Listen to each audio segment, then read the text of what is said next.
No data? No problem. With the lowest data rates in the country, have extra fun with SLT Extra GB. For more details, call 1212.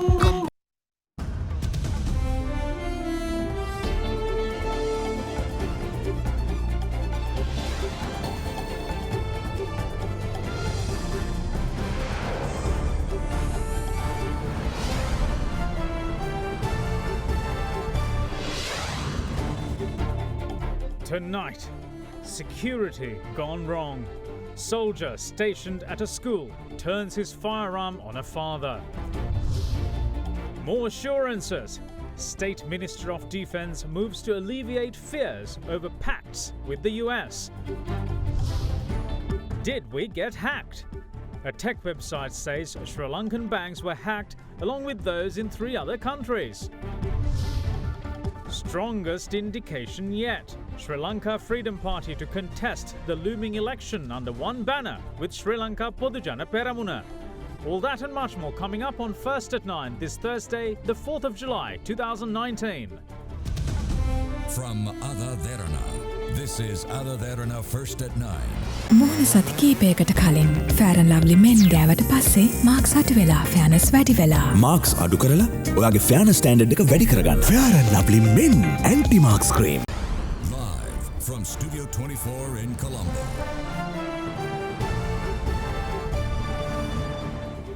Good evening and welcome to First at 9. I'm Wickremesinghe. Let's start with your local stories. A tragic incident occurred in Wickremesinghe today when a soldier stationed at a school for security purposes turned his firearm on one of the parents. The father of 3 did not survive, with his daughter saying the soldier pulled the father aside before opening fire. Police, however, say that the victim had attempted to snatch the soldier's firearm, which led to the tragedy.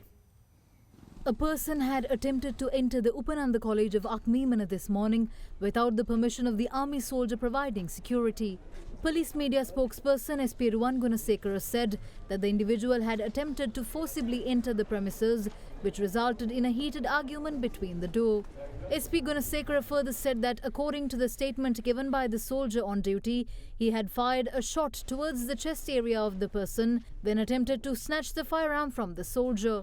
The daughter of the deceased, however, says that the father was pulled away by the soldier before opening fire.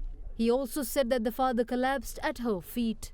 Locals, however, rushed the injured to the hospital, but the 39-year-old father of 3 was pronounced dead. He was a member of the Sri Lanka Navy with his 2 children schooling at the Upananda College. It's been revealed that the father of the 3 was on leave and attempted to enter the school to pick up one of his children after picking up his other child earlier in the day. The soldier who did the shooting was also arrested by police. In the meantime, 2 police officers have been assaulted by a group of individuals while they were on traffic duty in the area of Pudur in Patiklo Police Division this afternoon. The policemen had reportedly stopped a motorcyclist who had been riding without a helmet, and as they were taking the motorcycle back to the police station, 2 men on another motorcycle had blocked the road and obstructed them. This had caused them to fall off their motorbike, while several locals had arrived at the scene and proceeded to assault the 2 officers. Meanwhile, during this incident, a suspect had also stolen and made off with the service revolver of one of the assaulted policemen. Police said that the suspects involved in the incident have been identified and that investigations are launched under the supervision of Batiklo Superintendent of Police. Now, President Maithripala emphasises the importance of providing relief assistance to those who are involved in the tourism sector as well as other sectors which are affected by the Easter Sunday attacks. Addressing representatives of Small and Medium Entrepreneurs Association, the head of state said that relief assistance will be expedited during the week. With the situation that arose following the Easter Sunday attacks, those who are involved in the tourism sector and other related services must be given relief assistance. If not, we won't be able to protect these sectors. We discussed it in Cabinet as well, since certain concessions must be given. Although the Ministry and the Central Bank have taken certain decisions, it is evident that those are not implemented at ground level. Varying taxes especially have caused inconveniences. We see that there are issues at privately owned financial institutions. Despite the Ministry of Finance and the Central Bank expediting their measures to revive these sectors, we will discuss your issues in the coming days.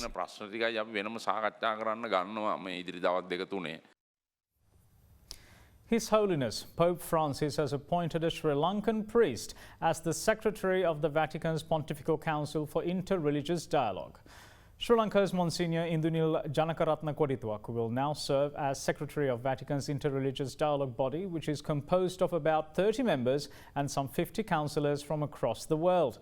The 52-year-old Monsignor has been serving as the Under-Secretary of the Council since 2012 and is a member of the clergy of the Diocese of Badulla. Monsignor Indunil succeeds previous Secretary, Spanish Bishop. The Spanish bishop is in fact Miguel Angel Ayuso. The Pontifical Council for Interreligious Dialogue was established by His Holiness Pope Paul VI with the aim of promoting dialogue with persons of other religions.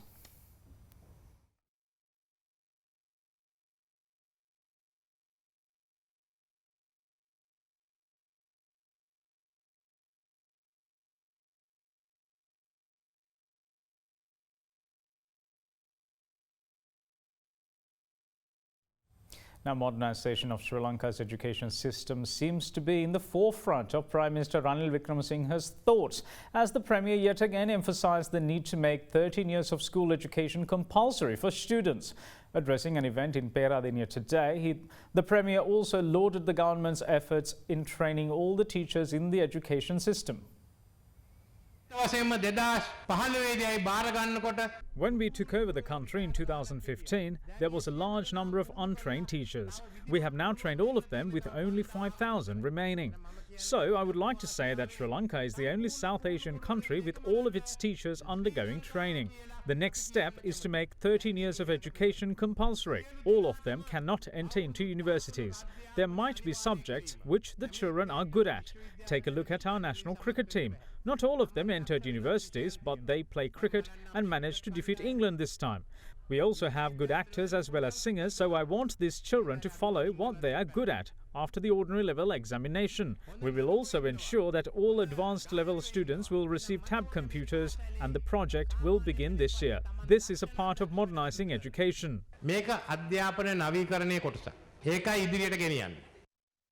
State Minister of Defence Ruwan Wijewardena today moved to alleviate fears surrounding certain agreements Sri Lanka is mooted to enter into with the United States, which allegedly enables the superpower to establish military bases in the island. Delivering a statement, the State Minister said that inking agreements that pose a threat to national security is out of the question. Status of Forces Agreement as well as Acquisition and Cross Services Agreement attracted criticism recently, as some labelled them to be malignant to the country, posing a threat to Sri Lanka's sovereignty. SOFA in particular has become a target as it allegedly paves way to have US military boots on Sri Lankan soil. The government is being accused by the joint opposition and a certain group of people on signing an agreement with the USA, enabling them to establish military bases in Sri Lanka. I thoroughly condemn this, and I made a statement in Parliament in this regard as well. We haven't and never will sign an agreement of this nature. Not only America, but no country will be allowed to establish military bases in Sri Lanka. This government is not ready to sign agreements that will pose a threat to the national security, and any agreement deemed unfavourable for the country will also not be inked. If we are to sign an agreement, it will be done by the President in his capacity as the Minister of Defence or by the Secretary of Defence under the instructions of the President. We will never sign such an unfavourable agreement. Human Rights Watch accuses the Sri Lankan authorities of arbitrarily arresting Muslims while urging the government to put an end to the practice and appropriately protect the community from violence.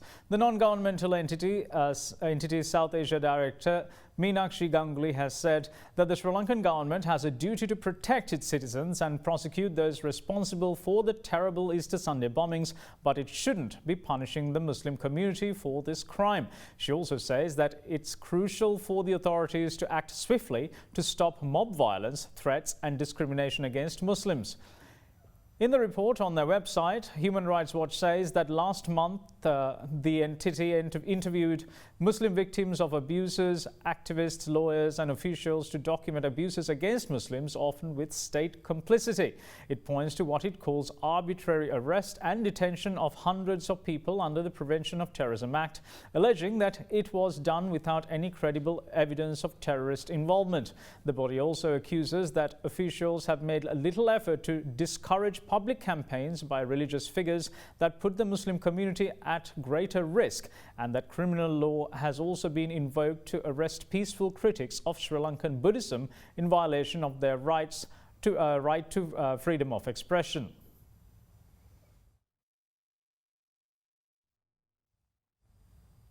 Ansar Mohammed Rinna, a member of the National Tawhid Jamaat, has been arrested at the Bandaranaike International Airport while attempting to travel overseas. Police media spokesperson SP Ruwan Gunasekara says the arrest was made by the Terrorist Investigation Division. It is reported that Rinna had received training at the NTJ's camp in Nuwara.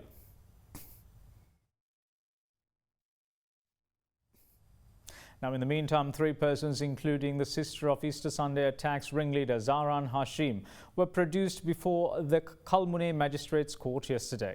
National Tawhid Jamaat leader Zahran Hashim's sister Madnia, her husband Mohammed Niaz and Azmia, wife of M.M. Niaz, who died in the suicide bombing at Saindamardu, were accordingly produced before court. It is reported that the Colombo magistrate had recorded statements from the suspects separately. The magistrate has then ordered to produce the suspects before court again on the 21st of August.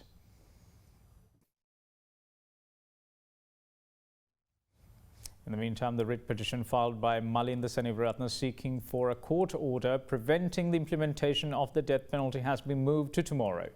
The Court of Appeal delivered the order when the petition was taken up before the 5-member judge bench, including President of the Court of Appeal, Justice Yasantha Kodaguda, today. The Attorney General's Department, presenting preliminary objections, said that the Court of Appeal does not have the jurisdiction to hear this writ petition as per Article 35 of the Constitution, since it questions an official function of the President. Accordingly, the petition was moved to tomorrow, with the Attorney General's Department due to present submissions further. Indictments have been filed with the Colombo High Court against Ranil Nethikumara, who was accused of allegedly threatening the brother of a witness to the bond scam. When the case was taken up before the Colombo High Court Judge Gihan Kulatunga today, the indictments filed by the Attorney General were served to Nethikumara. Accordingly, the High Court judge ordered to release the defendant on bail, imposing an overseas travel ban on him while also taking Nethikumara's passport into the custody of the court. The defendant was ordered to pay a cash bail of 50,000 rupees and 2 personal bails, adding up to 500,000 rupees.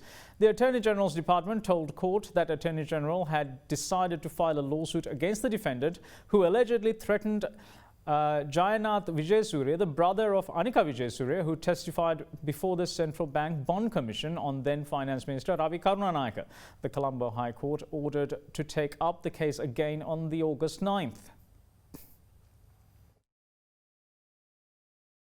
Now, moving on to other local stories.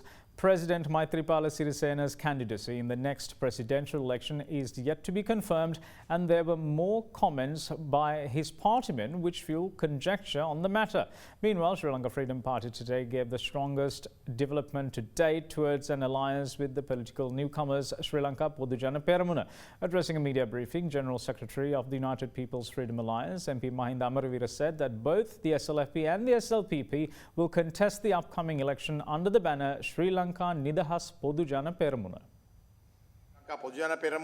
Sri Lanka Podujana Peramuna sent us a set of proposals, and we broadly discussed them for more than 2 hours the day before yesterday.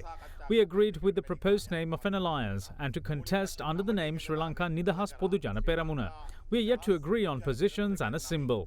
We hope to produce all the amendments to the proposals and our views within 1 week. සියලු සංශෝධන එම යෝජනාවලියට ඉදිරිපත් කරා. අපේක්ෂකත්වය පැහැදිලිද? අපි මේ ඔක්කොම එකතු කරලා එක අපේක්ෂයක් ඉදිරිපත් කිරීමේ බලාපොරොත්තුවෙන් තමයි සාකච්ඡාව කරගෙන.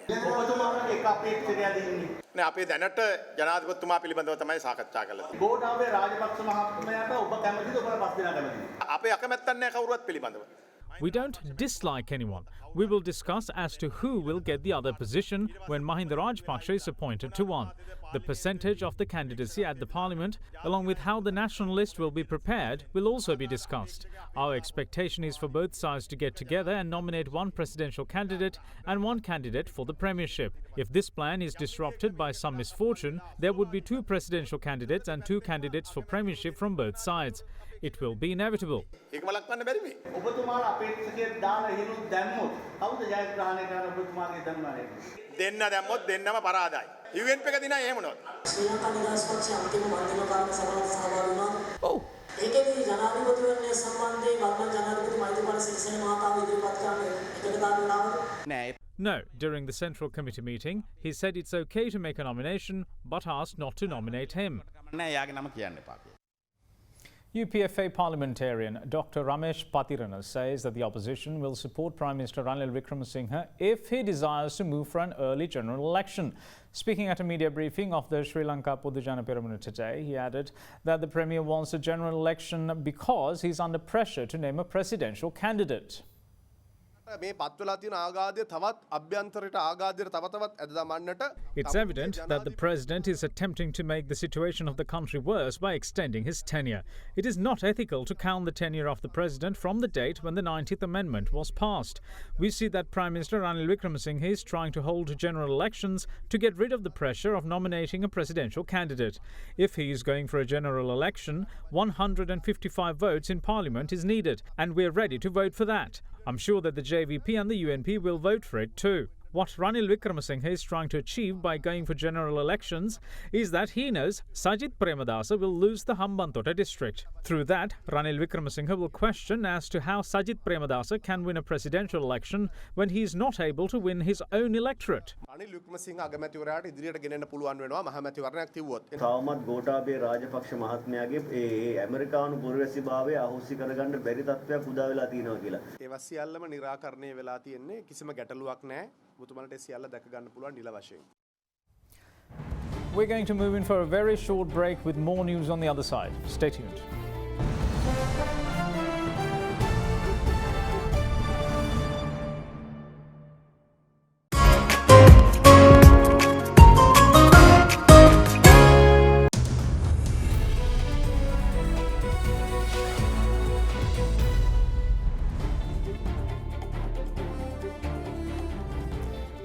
Welcome back. You're watching First at 9. Let's take a quick look at the markets. Now, Sri Lankan shares ended firmer today, touching their highest intraday gain in more than 8 months. The benchmark stock index skipped 1.8% to its highest percentage gain since 1st of November in 2018. According to the market report, the launch of the light railway transit project yesterday lifted real estate stocks, with Access Engineering ending 4.11% higher, while Property Development PLC closing 4.79% firmer. We have Dimantha Matthew from First Capital Holdings with today's update. Positive sentiment continued to prevail in both debt and equity capital markets with the improving economic outlook. In the bond market, yield curve broadly remained unchanged, but buying interest on selected maturities resulted in lower yields on those tenors. Stock market, on the other hand, saw a major run today with market gaining 97 points, with distilleries, Ceylon Tobacco and Dialog weighing heavily on the uptrend of the index. A strong turnover was observed today with heavy retail participation, as significant interest was noted on blue chip and selected mid-cap counters. Foreigners, there were both buying and selling in the market. Now, international news reports make an alarming revelation that a group of specialized bank hackers have hit 4 banks in Asia, including in Sri Lanka. Business technology website ZDNet recently made the claim saying Bangladesh, India and Kyrgyzstan are the other countries that are affected. It also reports that only the incident in Bangladesh is made public so far. Business technology website ZDNet reports that a group of hackers specialized in attacking banks has hit Bangladesh, India, Kyrgyzstan and Sri Lanka. However, the only incident that is currently made public is one impacting Dutch Bangla Bank Limited, a bank in Bangladesh. Bangladeshi media says that the bank lost more than $3 million during several rounds of ATM cash-out attacks that took place during the month of May. The tech website quotes a group of security researchers as saying that the Dutch Bangla Bank incident is tied to a group of hackers known as Silence. The group is reported to be active since 2016 and has historically targeted banks in Russia, former Soviet states and Eastern Europe. According to Rustam Mirkasimov, head of dynamic analysis of malicious code at the research center Group IB, this is the first time the group has ventured into Asia. Mirkasimov has told ZDNet that Group IB has been able to tie the Dutch Bangla Bank hack to Silence's server infrastructure. However, it is not yet revealed as to how the attacks were conducted. The tech website reports that the group of researchers told that Silence hit banks in 3 other countries, India, Sri Lanka and Kyrgyzstan, but could not disclose their names. Now taking a look at the currency rates, the Sri Lankan rupee ended at 177 rupees and 85 cents against the US dollar today as banks' dollar sales offset importer greenback demand. Sri Lanka raised $2 billion via 5-year and 10-year sovereign bond sales last week, tapping global capital markets for the second time in 3 months. With that, let's now take a look at how the Sri Lankan rupee traded against other major currencies across the globe.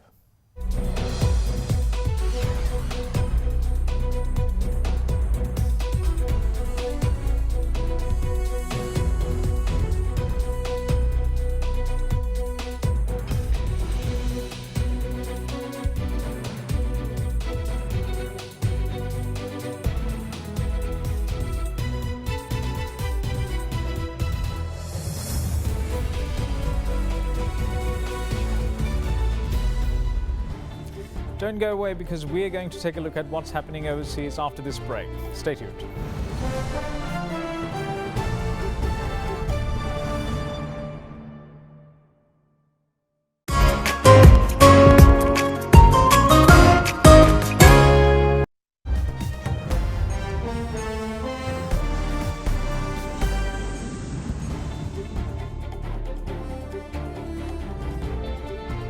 Welcome back. You're watching First at 9. Now let's take a look at what's happening around the world.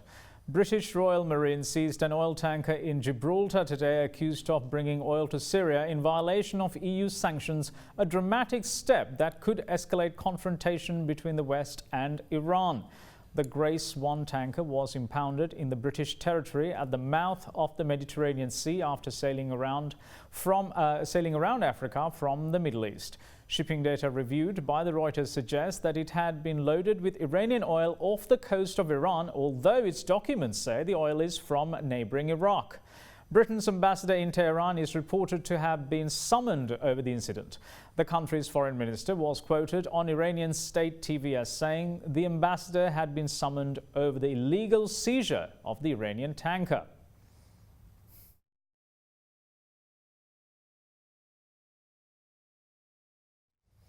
Now, Iran's intelligence minister has said Tehran and Washington could hold talks only if the United States ended its sanctions and Iran's top authority Ayatollah Khomeini gave his approval.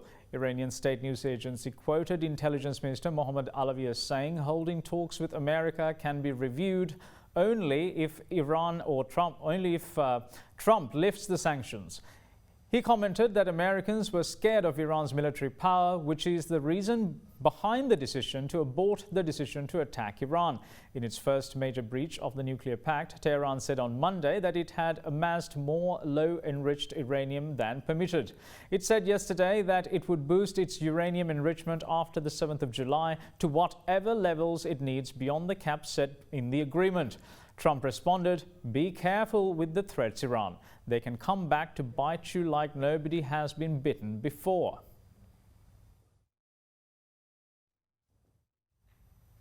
Top representatives of the United States and China are organizing a resumption of talks for next week to try to resolve a year-long trade war between the world's two largest economies. Trump administration officials said those talks will continue in earnest this coming week. Talks between the two sides broke down in May after US officials accused China of pulling back from commitments it had made previously in the text of an agreement that negotiators said was nearly finished.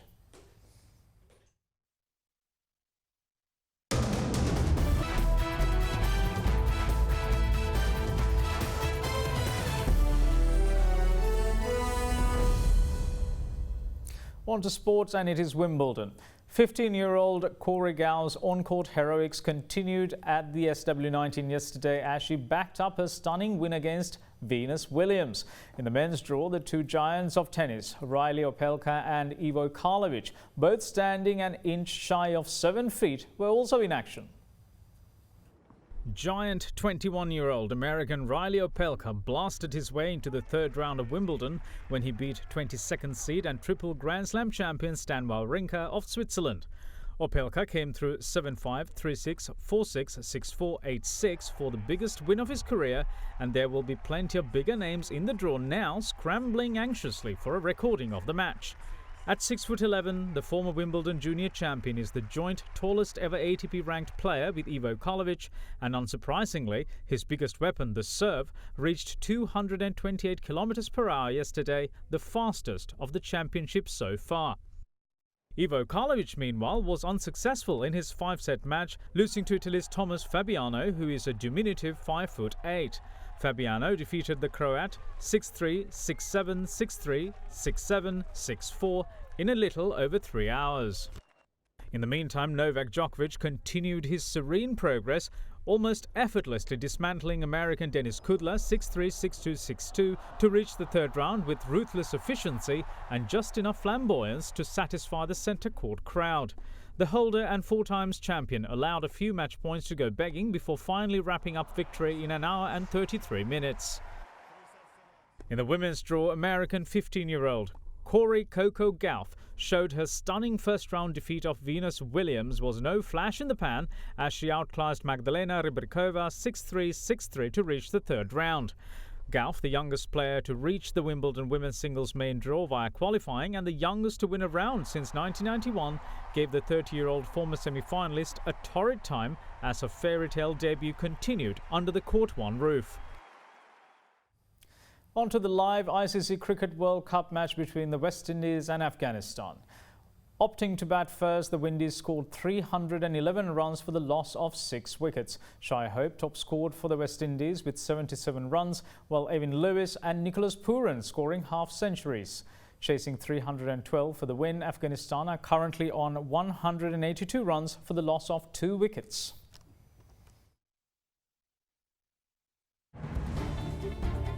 And that's it from all of us here at First at 9. Thanks for watching. Bye-bye.